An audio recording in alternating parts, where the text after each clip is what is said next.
അപ്പൊ പള്ളിയിൽ വരാൻ പറഞ്ഞിട്ടുണ്ട്, പക്ഷേ പള്ളിയിൽ വരുന്ന മര്യാദകൾ പാലിച്ചുകൊണ്ടായിരിക്കണമെന്ന്. ആണും പെണ്ണും കൂടി കലർന്ന അവസ്ഥ ഉണ്ടാകാൻ പാടില്ല. ഇസ്ലാമികമായ വേഷം ധരിക്കാതെ ഒരു പെണ്ണ് പള്ളിയിൽ വരാൻ പാടില്ല.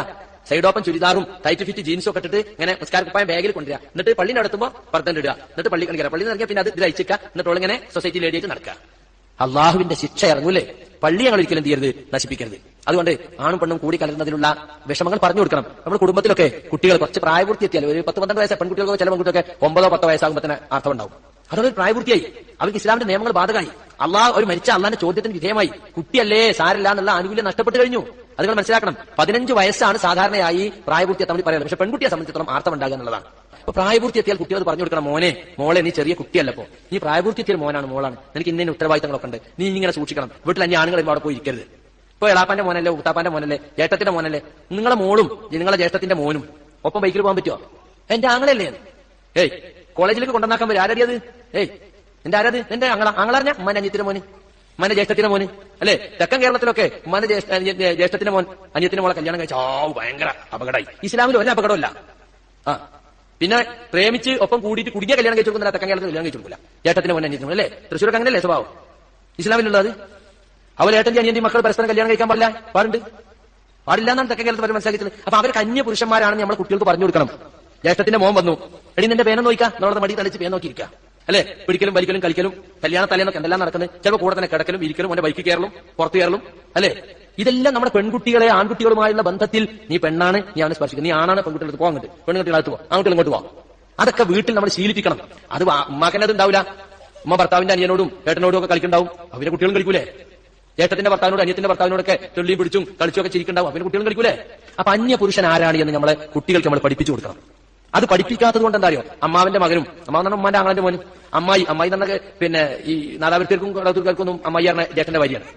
വാപ്പാന്റെ പെങ്ങള് എന്താ പറയേണ്ടി, അത് ബാപ്പാന്റെ പെങ്ങളെ മോന്, അതുപോലെ ഉമ്മാന്റെ ജ്യേഷ്ഠത്തിന്റെ മോന്, അനിയത്തിന്റെ മോന്, ഇതൊക്കെ അന്യ പുരുഷന്മാരാണ് എന്ന ധാരണ നമ്മുടെ സ്ത്രീകൾക്ക് പറഞ്ഞു കൊടുക്കേണ്ടതുണ്ട്. അതുപോലെ ഭർത്താവിന്റെ അനുജൻ, ഭർത്താവിന്റെ ജ്യേഷ്ഠൻ, കല്യാണം കഴിഞ്ഞാൽ പുതിയ കല്യാണം കഴിഞ്ഞാൽ പുതിയാപ്പളുടെ ജ്യേഷ്ഠന്മാരൊക്കെ വന്നിട്ട് ക്ഷയിക്കേണ്ടി കൊടുക്കും അല്ലേ. കണ്ടിട്ടില്ലേ പല കല്യാണ സദസ്സിലും? പാടുണ്ടോ? അത് പാടില്ല. കൈ കൊടുക്കാൻ അവൾ മടിച്ചാൽ അന്നെ അവളെ ചിലപ്പോൾ തലാക്കിയിരിക്കും അല്ലെ. എന്നിട്ടൊരു കൈ അവനെ കൊണ്ട് ഈ കുടുംബം നടക്കണേ, നീ തൊടില്ലല്ലേ, എന്തെല്ലാം ബഹളായിരിക്കും. പാടുണ്ടോ? അല്ലെങ്കിൽ കല്യാണ ദിവസം ഒരുപാട് പ്രദർശനമാണല്ലോ, പെണ്ണിനും ചെക്കനും ഇങ്ങനെ പ്രദർശിപ്പിക്കുക, എന്നിട്ട് എല്ലാവരും നോക്കിയിരിക്കുക. പാടുണ്ടോ? അത് പെണ്ണുങ്ങളെ ഭാഗത്തിരിക്കുക, ആണിന്റെ ഭാഗത്തിരിക്കുക. ആണും പെണ്ണും ഒന്നിച്ച് മൊത്തം സദസ്സിൽ വന്നിരിക്കുന്നത് ശരിയല്ല. അടുത്ത കുടുംബങ്ങൾ മാത്രമുള്ള സ്ഥലത്താണ് കുഴപ്പമില്ല. പക്ഷെ നമ്മുടെ നാട്ടിൽ കല്യാണത്തിന്റെ മുമ്പ് നിശ്ചയത്തിന്റെ അന്ന് പോലും ഒരു മാലടലും ഒരു മോതിരടലും എന്നിട്ട് ക്യാമറ പാർത്തലും എല്ലാവരും നോക്കി ആസ്വദിക്കലും പെണ്ണൊരു പ്രദർശന വസ്തുവാക്കി മാറ്റൽ, ഇതെല്ലാം തെറ്റായ കീഴ്വഴക്കങ്ങളാണ്. ഇതെല്ലാം പഞ്ഞ സമുദായങ്ങളിൽ നിന്നും നമ്മളിലേക്ക് പകർന്നിട്ടുള്ളതാണ് എന്ന് നമ്മൾ മനസ്സിലാക്കണം. അപ്പൊ നമ്മുടെ കുട്ടികളെ പഠിപ്പിക്കുന്ന സ്ഥാപനങ്ങൾ, ആ സ്ഥാപനങ്ങളെ പറ്റി പല ആൾക്കും ഒരു ധാരണയില്ല. ഇസ്ലാമിക വേഷം അനുവദിക്കോ നമ്മൾ ചോദിക്കണം. ആണും പെണ്ണും കൂടുതൽ മിംഗ്ലിങ്ങിനുള്ള ചാൻസ് അവിടെ ഉണ്ടോ അന്വേഷിക്കണം. കുട്ടികൾക്ക് നിസ്കരിക്കാനും ജുമയ്ക്ക് പോകാൻ കഴിയോ നോക്കണം. ഇതൊന്നും അവിടെ നല്ല എഡ്യൂക്കേഷനാ. അവിടെ ഇംഗ്ലീഷ് നല്ല സംസാരിക്കും, ക്യാമ്പസിൽ ഇംഗ്ലീഷ് ഇല്ലാതെ മിണ്ടാൻ പാടില്ല, വലിയ കാര്യമായി. എന്നിട്ട് അവർത്തും കാണിച്ച് കുട്ടികൾ പോവുക. നിസ്കരിക്കാൻ കൂടി സൗകര്യമില്ല, രാവിലെ 7 മണിക്കൂർ വൈകുന്നേരം 7 മണിക്കൂർ ലോഹറുമില്ല അസറുമില്ല. ഇങ്ങനെയൊക്കെ പഠിപ്പിച്ചിട്ട് എന്ത് കിട്ടാനാണ് സഹോദരി? നമ്മൾ ചിന്തിക്കണം. അള്ളാഹു പറഞ്ഞു നിങ്ങളെ കുട്ടിനെ +2 പഠിപ്പിച്ചോ അല്ലെങ്കിൽ SLC പഠിപ്പിച്ചോ എന്നൊക്കെ ചോദിക്കൂല. ഖുർആൻ പഠിപ്പിച്ചിട്ടുണ്ടോ, നിസ്കാരം പഠിപ്പിച്ചിട്ടുണ്ടോ, ഈമാൻ പഠിപ്പിച്ചിട്ടുണ്ടോ, ഇസ്ലാം ഒക്കെ ചോദിക്കും. മറ്റേ ദുനിയാവിന് വേണ്ടി നമ്മൾ പഠിപ്പിക്കണം. അത് നമ്മുടെ ദീനിന് തടസ്സമാകരുത്.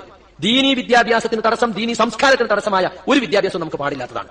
അതുകൊണ്ട് ആ കാര്യം നമ്മൾ ഗൗരവപൂർവ്വം കണക്കിലെടുക്കണം. നമ്മുടെ കുട്ടികൾ പഠിക്കുന്ന സ്ഥാപനത്തിൽ അവർക്ക് ഇസ്ലാമിക വേഷം ധരിക്കാനും നമസ്കാരം നിർവഹിക്കാനും മാത്രമേ നമ്മളവിടെ ചേർക്കാൻ പാടുള്ളൂ, അല്ലെങ്കിൽ ചേർക്കാൻ പാടില്ല. ചില ആളുകൾക്ക് അറിഞ്ഞുകൂടെ കുട്ടി എവിടെ പഠിക്കണം തന്നെ. നാട്ടിലൊക്കെ സ്ഥിതി അതാ. എവിടെയാണ് നിങ്ങളെ മോൾ പഠിക്കണേ? തൃശ്ശൂര ശക്തൻ തമ്പുരാ സ്റ്റാൻഡിന്റെ അവിടെ, അത് വലിയ ബിൽഡിംഗില്ല, അതിന്റെ മുകളിൽ 3ാം നിലയിൽ ഏതോ കമ്പ്യൂട്ടറോ എന്തോ ഹോം സയൻസ്, എനിക്കൊന്നും അറിഞ്ഞൂടെ. അങ്ങനെ പോകണമാണ് രാവിലെ വൈകുന്നേരത്തിൽ വരും ചെയ്യും. പ്രായപൂർത്തിക്ക് പെൺകുട്ടികൾ എവിടെയാ പോണത്, എവിടെയാ വരുന്നത്, ആരാ അവിടെ ഉള്ളത്, ഒന്നും അന്വേഷിക്കാതെ അങ്ങനെ കയറൂരി വിട്ടിരിക്കാൻ ചോദിച്ചപ്പോൾ ഇസ്ലാം വിദ്യാഭ്യാസം പ്രോത്സാഹിപ്പിച്ചതല്ലേ? എന്തിനാ പ്രോത്സാഹിപ്പിച്ചത്?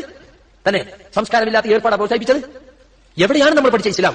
നമ്മുടെ സംസ്കാരം കളഞ്ഞു കുടിച്ചിട്ട് എന്തിനാണ്? എന്നിട്ട് മറ്റവന്റെ പോടിപ്പോയി ബെന്റെ പോടിപ്പോയി ഇവിടെ ഗൾഫിൽ ബോധം കെട്ട് വീഴുക, ആത്മഹത്യ. എന്താ കാര്യം? പഠിക്കൽ ശ്രദ്ധിക്കേണ്ട സമയത്ത് ശ്രദ്ധിക്കാത്തോണ്ടാണ് ഓടിപ്പോകുന്നത്. അത് വരുമ്പോൾ പഠിപ്പിക്കാത്തോണ്ടാണ് കുട്ടികൾക്ക് അബദ്ധം സംഭവിക്കുന്നത്. അതുകൊണ്ട് സഹോദരിമാരെ, വലിയ ഉത്തരവാദിത്തമാണ് പെൺകുട്ടികളെ വളർത്തുക എന്ന് പറഞ്ഞാൽ. ആൺകുട്ടികളെ വളർത്തിന് പ്രത്യേക അവാർഡൊന്നും അല്ല പറഞ്ഞിട്ടില്ല. അസത് പെൺകുട്ടികളെ വളർത്തിനോ? ആരെങ്കിലും 2 പെൺകുട്ടികളെ പ്രായപൂർത്തിയോടെ നല്ല നിലക്ക് സംരക്ഷിച്ച് വളർത്തിയാൽ ആ പെൺകുട്ടികൾ നരകത്തിൽ നിന്നും ഇവർക്ക് മറയായിരിക്കും.